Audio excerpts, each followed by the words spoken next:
सांगतो तुझ्या नवाहीन गादीवराया बहुवा बडसी जीवा पासोनिया कानडिया विठोबा कानडिया कानडिया विठोबा कानडिया। तुकोबरे देवाची शपथ घेऊन सांगतात देवा करता महत्वाचा आहे तो भाव। तुकोबरे म्हणतात आम्ही मनापासून प्रेम करतो ते भगवंतावर। तुकोबरे देवाची शपथ घेतात आपणही देवाची शपथ घेतो। समोरचा माणूस म्हणतोय तू बोलतो ते खरंय का कुणाची शपथ तो म्हणतो देवा शपथ खरे। ज्या दिवशी माणूस देवा शपथ म्हणतो ना त्या दिवशी ते 100% खोटं असतं की नाही।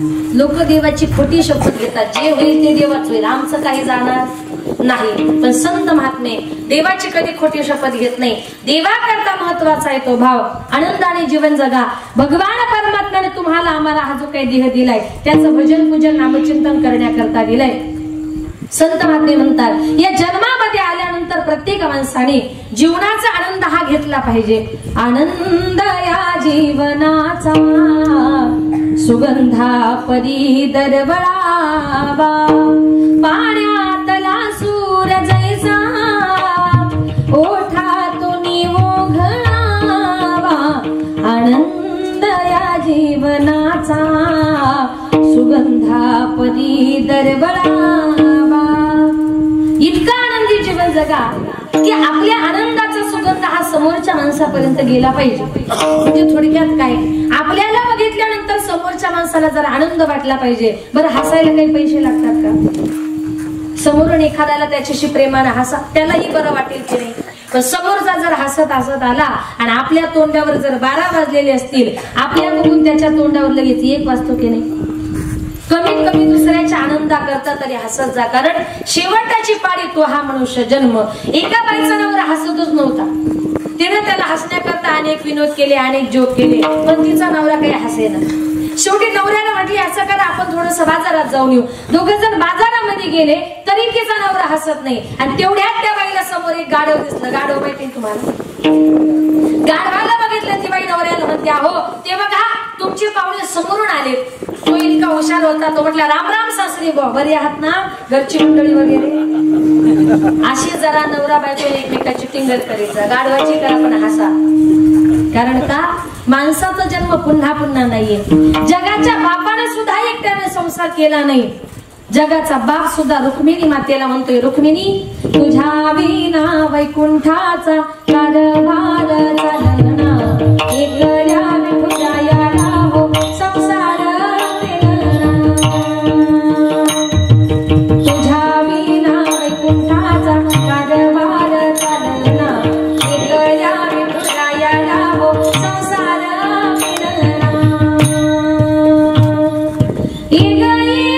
रघुमाई भक्तांच्या माहेरी सावलीच्या पावलांनी विठोच्या गावारी तुझ्या विना वैकुंठाचा कारभार चालना एकल्या विठुरायाला हो संसार फिरना। तू सकळांची आई 7 जन्माची तुझी आई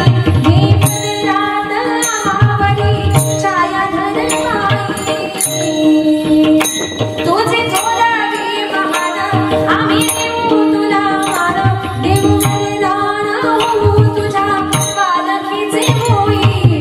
रघुमाई रघुमाई रघुमाई रघुमाई रघुमाई रघुमाई रघुमाई रघुमाई।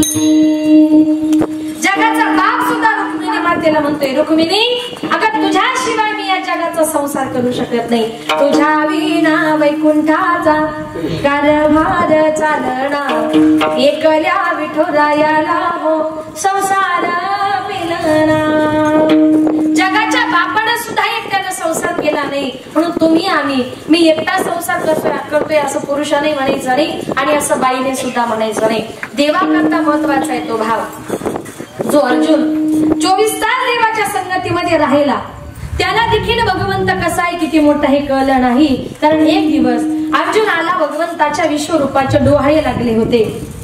अर्जुन भगवंताला सारखा आडपड्याने बोलू लागले परंतु माझ्या भगवंताला माझा भक्त काय म्हणतोय हे देवाला सांगण्याची गरज नाही म्हणून तुम्हाला सगळ्यांना सांगेल।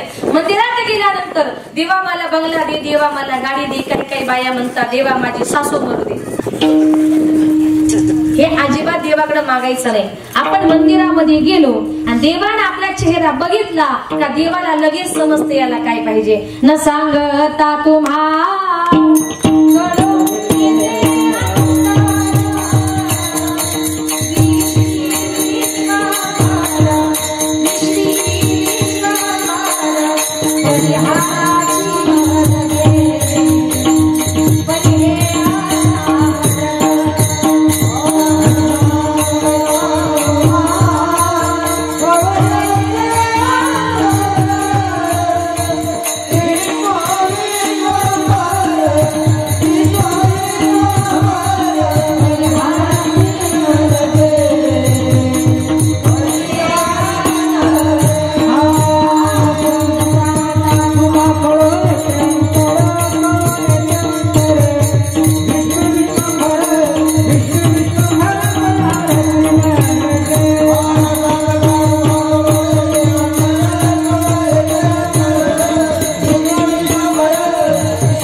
तो मन कवड्या चतुरा तो शिरोमणी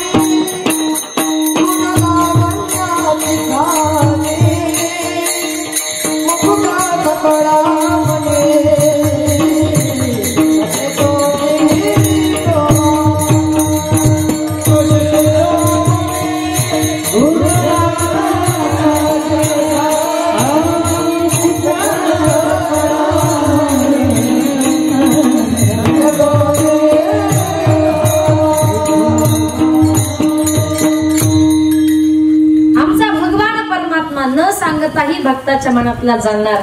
त्याला समजलं अर्जुनाला मला बघायचंय. भगवंत लगेच विश्वरूप नटले. त्या विश्वरूपाने अर्जुनाचे डोळे दिपले. अर्जुन भगवंताकडे न पाहता गुडघ्यामध्ये डोके घालून बसला आणि ही अडचण देवाच्या लक्षात आली. देव म्हटले अर्जुना अरे मला पाहण्याकरता तेवढी योग्यता पाहिजे. म्हणून देवाने अर्जुनाच्या प्रत्येक रोमारोमा डोळे दिले आणि एक डोळा अगदी सूर्यापेक्षाही तेजस्वी, पण तरी सुद्धा अर्जुन भगवंतांचं विश्वरूप पाहू शकला नाही. म्हणून तुकोबारे म्हणतात देव केवढा असेल, देव केवढा असेल याचं माप जवळ नाही. अभंगाचे Oh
भावे तेने संपुष्टी राहावे.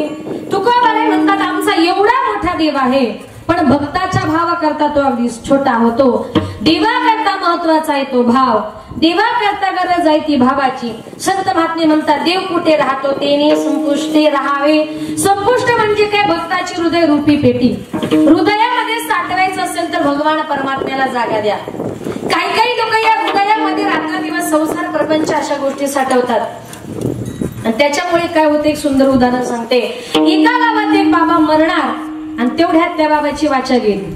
वाचा गेल्यानंतर ते बाबा हाताच्या संकेताने फक्त असे करायचे, असे करायचे, असे करायचे, असे करायचे. म्हटले बाबाला झाले तरी काय? एका माणसाने सांगितलं कदाचित मला असं वाटतंय तुमचे बाबा असं सांगतायत आपल्या घरातला धड पैसा संपत्ती ना सगळी पाठीमागच्या भिंतीत ठेवली. पैसा कुणाला नको आहे.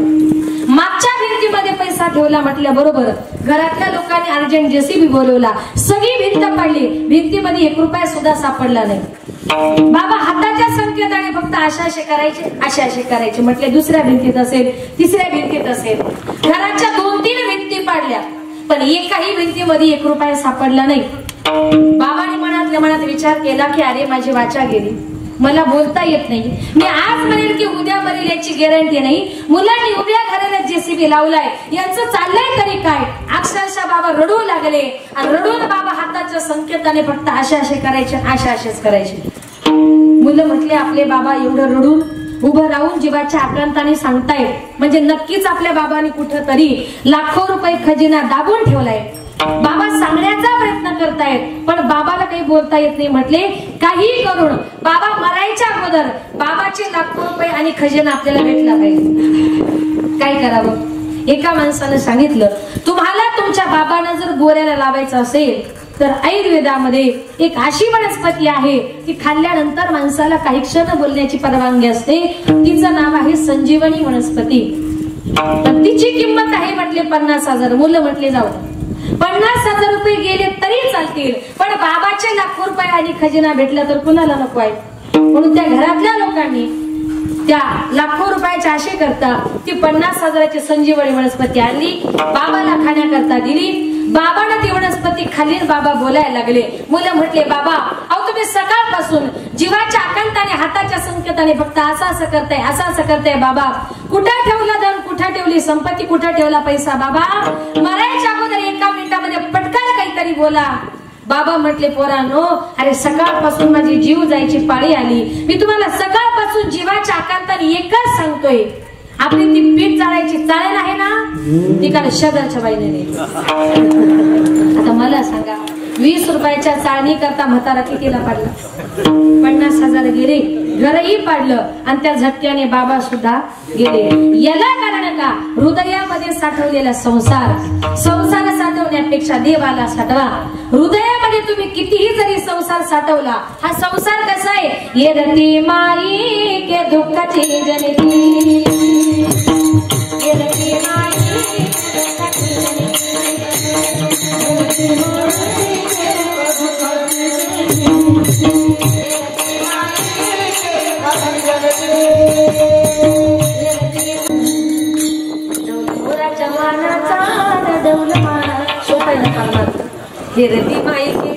दुःखाची जनिती नाही अदियंती अवसान. या संसाराला कितीही जरी हृदयामध्ये साठवलं ना हा संसार तुमच्या माझ्या बरोबर येणार नाही. देवाकरता महत्वाचा आहे तो भाव. जनाबाईने त्या देवाची इतकी भक्ती केली का देव जनाबाईला सगळी कामं करू लागायचा. पहाटे 4ला जनाबाई उठली, जात्यावर दळण दळायला बसली.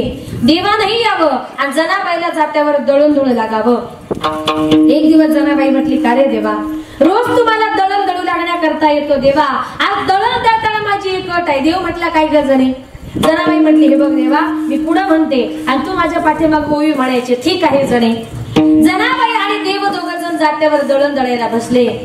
जनाबाईनं ओवी गायला सुरुवात केली. पांडुरंग माझा पिता ग पांडुरंग माझा पिता. देवाला पाठीमाग म्हणावं पांडुरंग माझा पिता ग पांडुरंग माझा पिता. जनाबाईनं म्हणावं पुंडलिक माझा बंधू ग पुंडलिक माझा बंधू. देवानं म्हणावं पुंडलिक माझा बंधू ग पुंडलिक माझा बंधू. पुन्हा जनाबाईनं म्हणावं, रखुमाबाई माझी माता ग, रखुमाबाई माझी माता. आणि देवाने म्हणावं, रखुमाबाई माझी माता. अरे देवा, तुझ्या डोक्यात काही फरक झाला का? काय झालं जणी? अरे रखुमाबाई तुझी माता का बायको? इतका देव जनाबाईच्या भक्तीसाठी वेडा व्हायचा. जनाबाईनं देवाची किती भक्ती केली का देव जनाबाईला सगळी कामं करू लागायचा. झाड लोट करी जनी केर भरी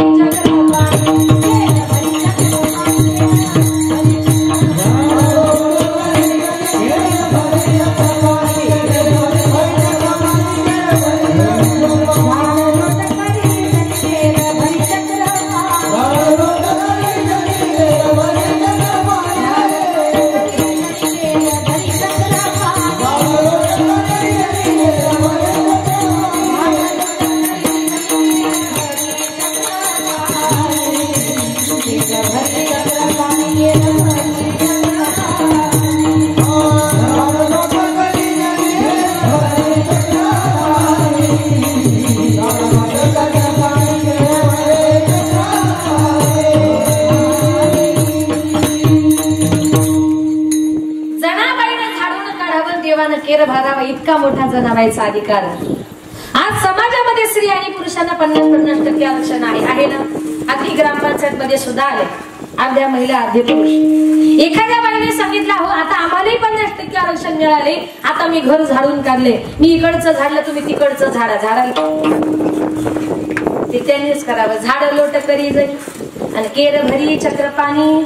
भावामुळे भक्तीमुळे जनाबाईनं किती मोठा अधिकार प्राप्त केला होता का कधी कधी जनाबाई देवाशी भांडण करायची. भांडण करून देवाला शिव्या द्यायची आणि शिव्या देऊन काय म्हणायची, अरे काळ्या विठ्यामुळं मायेच्या कालट्या तुझी रांगरणकी झाली, जन्म सावित्री पिराळली, तुझे गेले मळे तुला पाहून काल रडे, उभी राहून अंगणी शिव्या देती रासी जनी. काय म्हणायचे देवाला, अरे काळ्या तुझी रान रणकी झाली. अशी शिवी फक्त आपण आपल्या शेजारच्या बाईला द्यावं. प्रयोग करू नका, तुमच्या डोक्याला एकही केस राहणार. ती जनाबाई होती. देवा करता महत्वाचा आहे तो भाव, देवा करता गरज आहे ती भावाची. एवढा मोठा प्रभू आमच्या जनाबाईने पकडला. कसा पकडला? त्याच्या गळ्याला दोर बांधला. कशाचा दोर? भावाचा दोर. एवढा मोठा प्रभू आमच्या यशोदा मातेने पकडला. कसा पकडला? त्याला उफळायला बांधलं. कशाच्या जोरावर? भावाच्या जोरावर. भाऊ बळे आकळे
करणार नाही.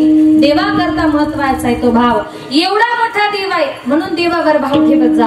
पण काही काही लोक जीवनामध्ये कधीच कोणाचं ऐकत नाही हो. एक दिवस एक बाई ब्राह्मणाकडे गेली. ब्राह्मणाला सांगितलं, ब्राह्मण दादा मला जरा सत्यनारायणाची पूजा करायची, काय काय लागेल यादी तयार करून द्या.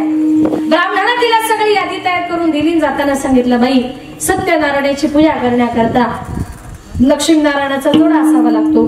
तिनं सांगितलं, माझे पती तर परदेशात राहतात, ब्राह्मणाने सांगितलं बाई तुम्हाला पूजा करता येणार नाही, दुसरी जोडी बसवा. ती म्हटली असं कसं, पूजा मलाच करायची. ब्राह्मण म्हटले बाई तुमचे पती नाही, तुम्ही पूजा करू शकत नाही. ती जरा पुढची हुशार करताना ती म्हटली पुरुष लोक कसे, एखाद्या पूजेला जर बसले आणि तिथे जर त्यांची बायको हजर असेल तर खिशामध्ये बायको म्हणून काही घेऊन बसता हो. चांगला अनुभव दिसतोय. सुपारी, पुरुष लोक जर बायको म्हणून सुपारी घेतात तर आमच्या करता नवरा म्हणून काही ऑप्शन. ब्राह्मणाने सांगितलं बाई अजून तर शास्त्रात तसं काही नाही. म्हटली असं कसं, पुरुषांकरता सुपारी आहे म्हणजे आमच्या करता काहीतरी असेलच ना. हवं तर तुम्ही थोडासा अभ्यास करा. त्या ब्राह्मणाला असा राग आला. रागाच्या भरात ब्राह्मण उठला. ब्राह्मण म्हटला बाई पुरुष लोक जर पूजेला बायको म्हणून सुपारी घेऊन बसतात ना, तुम्ही एखादा चांगला मोठा बटाटाच घेऊन बसा. जे लोक ऐकत नाही त्यांच्याकरता हा उपाय. कधीतरी कुणाचं ऐकत जा. मनापासून एका देवावर भाव ठेवत जा. एका देवाची भक्ती करत जा. देवा कारणे भाव तस्मात द्यावेन लगे फारसे वित्त. देवाकरता महत्वाचा आहे तो भाव. आणि भाव जर ठेवला तर देव कुठे राहतो, तेने संपुष्टी राहावे. संपुष्ट म्हणजे काय, भक्ताची हृदय रूपी पेटी. साधकाने तुकोबारांना प्रश्न केला, तुकोबारा तुम्ही मगाशीच म्हटले अर्जुनाला 1000 डोळे दिले, बघताला नाही, एवढा मोठा देव कुठल्या भक्ताच्या हृदयात राहिला सांगा तरी. तुकोबारे पुरावा देतात. ज्या वेळेला सीता मातेची सुटका लंकेमधून केल्यानंतर सीता मातेला परत आणलं, अयोध्येमध्ये सत्कार समारंभाचा कार्यक्रम आयोजित केला. आणि त्या सत्कार समारंभामध्ये प्रभू रामचंद्रांनी सगळ्यांचे सत्कार केले, पण हनुमंतरायांचा सत्कार काही केला नाही. याचं सीता मातेला खूप वाईट वाटलं. सीता मातेने विचार केला की अरे रामायणामध्ये हनुमंतरायांचे सगळ्यांवर उपकार आहेत आणि मला सोडवण्यामध्ये तर 1 नंबर उपकार माझ्या मारुतीरायांचे. प्रभूंनी सगळ्यांचा सत्कार केला, मारुतीरायांचा सत्कार केला नाही. याचं सीता मातेला वाईट वाटलं. माता उठल्या, गळ्यातला 9 रत्नांचा हार काढला, हनुमंतरायांच्या गळ्यामध्ये घातला. हनुमंतराया त्या हाराच्या प्रत्येक मण्याकडे निरखून बघू लागले. बघता बघता प्रत्येक मणी दाताने तोडून टाकू लागले आणि बघता बघता गळ्यातला हारच काढून जमिनीवर फेकून दिला. एक जण म्हटला अरे सीता मातेने एवढा पवित्र 9 रत्नांचा हार तुझ्या गळ्यामध्ये घातला आणि तू तो हार काढून फेकला, अरे तुझ्यासारख्या माणसाला त्या हाराची काय किंमत रे. हनुमंतरायांनी उत्तर दिलं, सीता मातेने माझ्या गळ्यामध्ये हार घातला, त्या हाराच्या मण्यामध्ये मी माझे स्वामी प्रभू रामचंद्र आहे की नाही हे बघत होतो. वरून बघितलं, दिसलं नाही. मला वाटलं कदाचित मध्ये असतील. दाताने तोडण्याचा प्रयत्न केला, मध्येही दिसले नाही. आणि ज्या गोष्टीमध्ये राम नाही ना ती गोष्ट मी माझ्या जवळ बाळगत नाही, म्हणून तो हार मी फेकून दिला. एक जण उठला, म्हटलं हनुमंतराया हे शरीर तुमचं आहे. म्हटले हो. मग तुमच्या देहामध्ये राम आहे का नाही दाखवा. दाखवा म्हटल्याबरोबर हनुमंतराया सभेसमोर उभे राहिले. आपली छाती विदीर्ण केली आणि सगळ्या सभेने हनुमंतरायांच्या हृदयामध्ये कोण बघितला, राम बघितला. एवढा मोठा जगाचा बाप पण हनुमंतरायांच्या भक्ती करता किती छोटा झाला. ते संपुष्टी राहावे फाडून आपली छाती दाविले राम लक्ष्मण. फाडून आपली छाती दाविले राम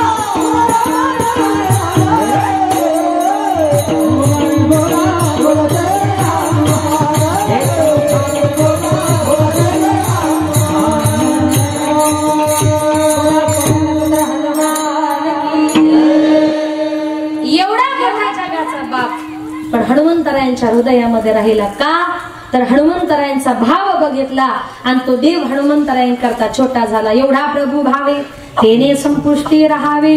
तुकोबाराय सांगतात आमचा एवढा मोठा देव आहे, पण ज्याप्रमाणे आपण त्याची भक्ती करू ना त्याप्रमाणे माझा भगवान परमात्मा भक्ताच्या उद्धाराकरता या जगामध्ये प्रगट होत असतो. आणि जशी भक्ती करू तसा देव भक्ताच्या मनातल्या सगळ्या इच्छा पूर्ण करतो. अभंगाचे दुसरे चरण. केला तैसा होय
भक्ती केला तैसा तुकोबारे म्हणतात आमचा एवढा मोठा देव आहे, पण आपण ज्याप्रमाणे त्याची भक्ती करू ना त्याप्रमाणे भगवान परमात्मा भक्ताच्या मनातल्या सगळ्या इच्छा पूर्ण करतो।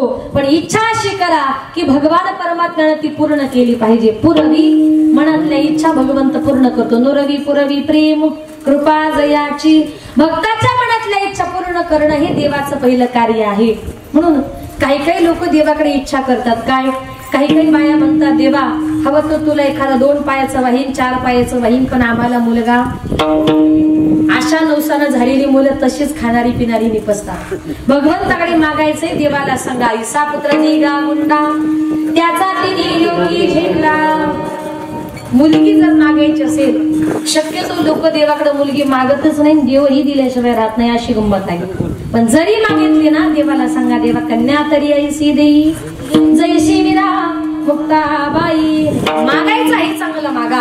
भगवान परमात्मा आपल्या भक्ताच्या उद्धारा करता कुठल्याही रूपाने यायला तयार आहे। आणि ज्या वेळेला हनुमंतरायांचा अवतार या त्रेतायुगामध्ये झाला ना, सत्ययुगानंतर जे त्रेतायुग आलं, सत्ययुगामधून त्रेतायुगामध्ये प्रवेश करताना सगळे देव एकत्र आले। त्रेतायुगामध्ये अवतार घ्यायचा आहे, देवाने सांगितलं मी रामाच्या रूपाने येणार आहे। आणि भगवान महादेवाने सांगितलं मला कपी व्हायचंय, कपीच्या कुळामध्ये जन्म घ्यायचाय। म्हणजे थोडक्यात काय, मला प्रभू रामचंद्रांची सेवा करण्याकरता प्रभूंचं सगळ्यात मोठं सेवक आणि मला वानर व्हायचंय। ते वानर झाले ते कोण, माझे भगवान महादेव। हनुमंतरायांचा अवतार म्हणजे भगवान महादेवांचा अवतार आहे। आणि भगवान महादेवांचा अवतार या कलियुगामध्ये झाल्यानंतर या कलियुगामध्ये अनेक प्रकारचे राक्षस माजले होते। आणि त्या राक्षसांचा नायनाट करण्याकरता आमच्या भगवान देवादिदेव महादेवांनी संपूर्ण महाराष्ट्राचं कुलदैवत असणाऱ्या श्री खंडोबा देवाचा अवतार घेतला। तोच देव आपल्या भक्तासमोर कसा आला, जय देव जय देव जय देव जय देव जय देव जय शिव मातंगा आदी मायेचा मदारी तुझी प्रचंडा देव देव देव देव देव शिव मातंगा आदी मायेचा मदारी तुझी प्रचंडा आगर भंगारा सोन्याची देव गे आगड भंगारा सोन्याची देवगिरी पाहुले तोडा गमरी करकटा कटीर गोबऱ्याचा कटका भंडाऱ्याचा भडका बोल अहंकारा सदा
नको एखादीच्या पटकन अंगात बायांच्या पटकन अंगात येतो म्हणून जरा म्हणायला भीती वाटते. असो भगवान परमात्मा आपल्या भक्ताच्या उद्धारा करता एका महादेव होतो, कधी तोच हनुमंतराया होतो, तर कधी कधी तोच खंडोबाच्या रूपाने आपल्या भक्ताचा उद्धार करण्याकरता या जगामध्ये येतो.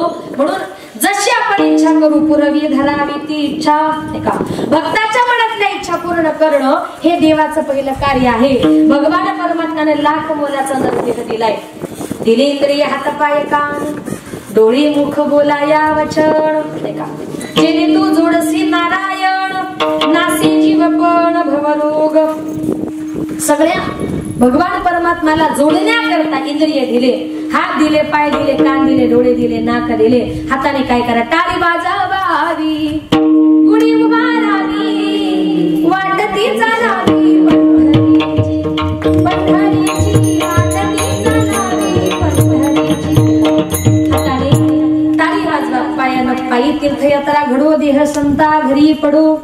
डोळ्याने काय पा? डोळे तुम्ही घ्या रे सुख, पहा विठोबाचे मुख. तोंडाने काय करा? हरिमुखे म्हणा, हरिमुखे म्हणा, पुण्याची गणना कोण करी. कानाने काय करा? कान भरून ऐकेन तुझी कीर्ती, ते मज विश्रांती देई देवा. कानानं भगवान परमात्म्याचं भजन पूजन चिंतन ऐका. काही काही लोक या कानानं काय करतात? देवाचं भजन कीर्तन ऐकायला आलं की कानामध्ये बोट घालतात. पण ज्यानं कधी कीर्तन भजन श्रवण केल्याने परिणाम पैरा झालो या जगी, पैरा झालो या जगी. नाही ऐकिले हरी कीर्तन, नाही केले पुराण श्रवण. परिणाम माणूस बैरा झाला. एकदा का माणूस बैरा झाला, तो त्याला काय म्हणतोय, तो त्याला काय म्हणतोय, कोणाचंच कोणाला काही कळत नाही. एक सुंदर उदाहरण सांगते. एका गावात एक बैरा मेंढपाळ मेंढ्या चालण्याकरता शेतावर गेला. मेंढ्या चालण्याकरता सोडून दिल्या. उन्हाळ्याचे दिवस होते. एका झाडाखाली आरामाला बसला. बसल्या बसल्या त्याला झोप लागली. 2-3 तासांनी उठून इकडे तिकडे बघितलं, आपल्या मेंढ्या काही दिसत नाही. कुणाला विचारावं अशी परिस्थिती नव्हती. जंगलामध्ये बऱ्याच अंतरावर त्याला एक शेतकरी दिसला. त्याला वाटलं हा शेतकरी आहे, यानं नक्की माझ्या मेंढ्या बघितल्या असतील. म्हणून तो मेंढपाळ त्या शेतकऱ्याकडे गेला. आता हा मेंढपाळ कसा होता? कानाने बैरा होता. आणि ज्या शेतकऱ्याला आपल्या मेंढ्या विचारायला गेला तो शेतकरी होता बैरम सोसायटीचा अध्यक्ष. लक्षात आलं का? म्हणजे तोही बैराच होता. आता हा बैरा त्या बैराजवळ गेला. त्याला म्हणतो, काय रे बाबा, माझ्या मेंढ्या हे रस्त्याने गेल्या का? असा हात करून विचारला. तो शेतकरी असल्या बैरा असल्यामुळे त्याला वाटलं हा विचारतो या शेतात लावले काय. तो म्हटला या शेतात ना सगळे कांदे लावले. त्याला वाटलं हा सांगतो की तुझ्या मेंढ्या ह्या रस्त्याने गेल्या. हाताच्या संकेतानंतर पुढे गेल्यानंतर त्याला त्याच्या 20-25 मेंढ्या नाही. त्याला इतका आनंद वाटला की अरे त्या शेतकऱ्याने आपल्या एवढ्या 20-25 मेंढ्या सापडून दिल्या. आपण त्याला जास्त नाही, पण त्या 25 मेंढ्यांमध्ये एक जरा पाय मोडलेले मेंढरू होत. त्याने विचार केला चांगलं नाही, पण उपकारातून उतराय होण्याकरता मोडलेले मेंढरू तरी बक्षीस म्हणून त्या मेंढपाळाने ते मोडके मेंढरू आपल्या बगलेमध्ये घातलं. त्या शेतकऱ्याकडे आला आणि त्या शेतकऱ्याला म्हटला, शेतकरी दादा, अरे तू माझ्या एवढ्या 20-25 मेंढ्या सापडून दिल्या, म्हणून तुला हे मोडकं मेंढरू बक्षीस म्हणून घे. तो शेतकरी बहिर असल्यामुळं त्याला वाटलं हा सांगतो का तू माझ्या मेंढ्याचा पाय मोडला. तो शेतकरी म्हटला, अरे बाबा, मी तुझ्या मेंढ्या पाहिल्या नाही आणि मी तुझ्या मेंढ्याचा पाय मोडू कशाला.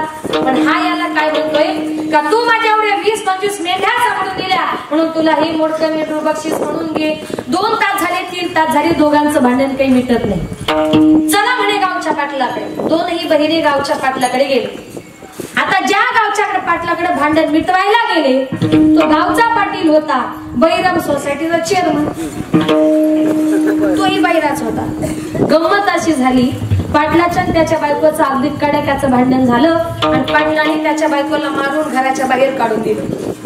पाटलाची बायको घराच्या बाहेर गेली आणि तेवढ्यात ते 2 बहिरी पाटलाच्या घरी गेले.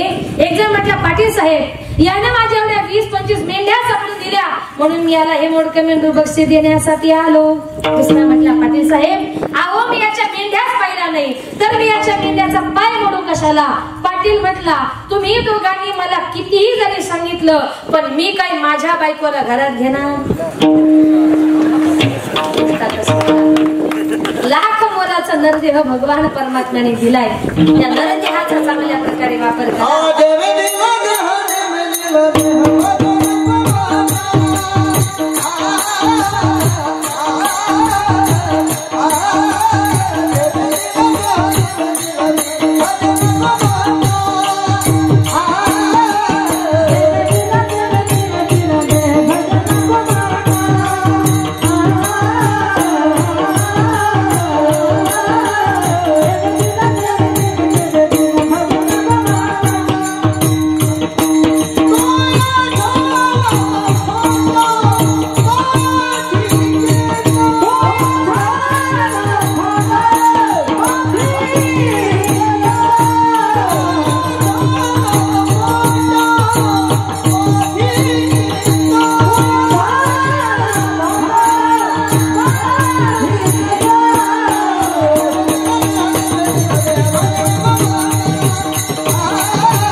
भिकीचा त्याचा भजन पूजन नामचिंतन करण्याकरता भगवान परमात्म्याने देह दिलाय. तुकोबरे म्हणतात माझा भगवंत पुरवी धरावी ती इच्छा. एकाने भगवंताकडे संपत्ती मागितली तर माझ्या भगवान परमात्म्यानं त्याचा भाव पाहून त्याचा सगळा गावच सोन्याचा करून दिला. सुदामा ब्राह्मण दुःख दारिद्र्य पिढीला मुष्टी पोहे घेऊनिया त्याचे भेटी लागी गेला शुद्ध भाव निघुनिया. गावत सोन्याचा दिला गावत सोन्याचा दिला हो माझा धर्मराव त्याचे शरणी सक्षम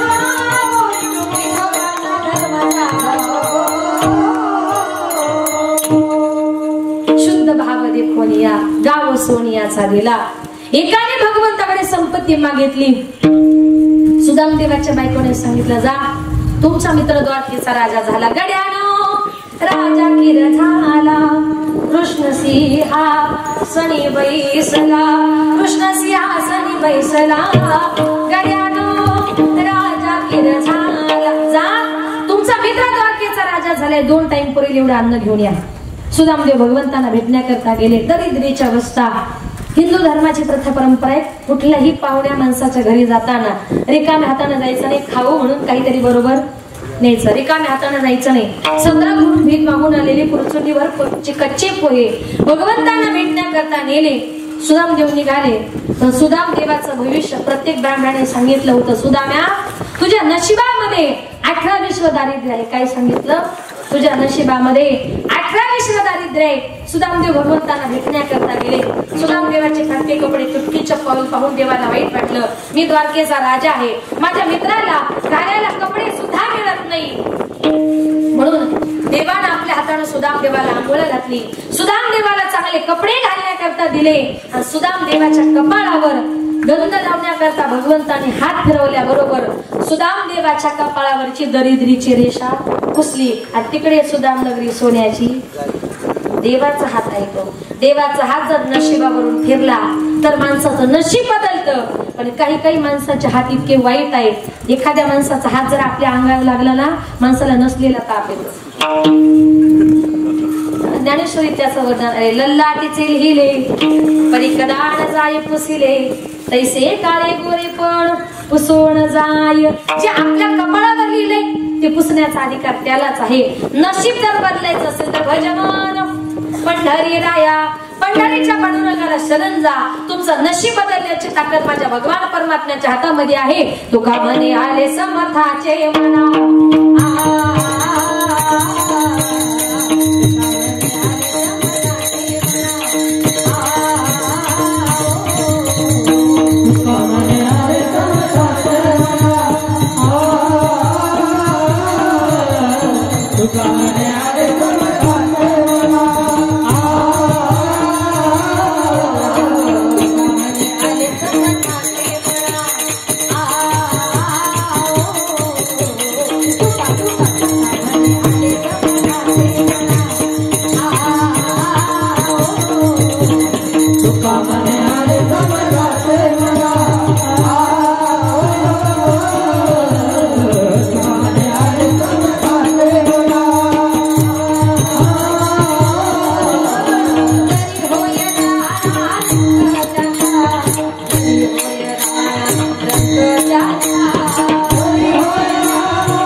समर्थाचे म्हणा जरी होई राणा रंक त्यांचा. राजाचा रंक रंकाचा राजा करण्याची ताकद भगवान परमात्म्याच्या हातामध्ये आहे. एक नंबरचा दरिद्री सुदामा ब्राह्मण, पण एका मिनिटामध्ये नाही का त्याने काय केलं, रंकाचा राजा केला. सुदाम नगरी नाही का सोन्याची करून दिली. म्हणून संत महात्मे म्हणतात पुरवी धरावी ती इच्छा. एकाने भगवंताकडे संपत्ती मागितली, त्याचा भाऊ बघितला, संपत्ती त्याचा गाव सोन्याचा करून दिला. एकाने भगवंताकडे बायको मागितली, देवा तुझ्यासारखी मला बायको पाहिजे. भगवंत अर्जुनाचे बायको सुद्धा झाले. एकाने भगवंताकडे मुलगा मागितला, देवा तुझ्यासारखा मला मुलगा पाहिजे. द्वापार युगामध्ये माझ्या भगवान परमात्म्यानं वसुदेव देवकीच्या पोटी जन्म घेतला. पुरवी धरावी ती इच्छा. भगवान परमात्मा भक्ताच्या मनातल्या इच्छा पूर्ण करतो, पण इच्छा पूर्ण करत असताना माझ्या देवाला व्यवहार पक्का समजतो. नामदेव महाराज म्हणतात, देवा तू किती कंजूस आहे रे. गेसी ते महादेशी आईसा असेसी उदार, काय घडू देवा तुझे कृपणाचे दार. काय घडू देवा तुझे कृपणाचे दार. तू प्रथम तुझ्या भक्ताकडून घेतो, मग देतो. घेतल्याशिवाय कोणाला काही देत नाही. हा देवाचा स्वभाव आहे. काही लोक म्हणतात देवानं मला काय दिलं, देवानं मला काय दिलं. पण या अगोदर आपण देवासाठी किती दिले हे फार महत्वाचं आहे. आपण जर दान धर्मासाठी खर्च केला नाही, भगवंतही तुम्हाला आम्हाला देणार नाही. गावामध्ये सप्ताह चालू आहे, कार्यकर्ते रोज म्हणतात देणगी द्या. आपण म्हणतो देऊ आज, देऊ उद्या, देऊ परवा, असं करता करता सगळा सप्ताह संपतो, पण आपण काही देणगी देत नाही. आणि जे लोक सप्त्याची देणगी देत नाही ना, ते कार्याच्या दिवशी म्हणतात हिशोब दाखवा. हिशोब त्यानं मागा ज्यानं सप्ताह करता देणगी दिली. भगवंता करता देत चला. आज गावात सप्ताह चालू आहे, देवाच्या नावानं 500 रुपये द्या. आज 500 रुपये दिले का देव तुम्हाला उद्या 1000 रुपये देईल. 1000 रुपये दिले देव 2000 देईल. 5000 दिले तर देव तुम्हाला 10,000 रुपये देईल. कारण देवाचा स्वभावच आहे, अगोदर घेशी आणि नंतर देशी. थोडस घ्यायचं, दुप्पट द्यायचं, घेतल्याशिवाय द्यायचं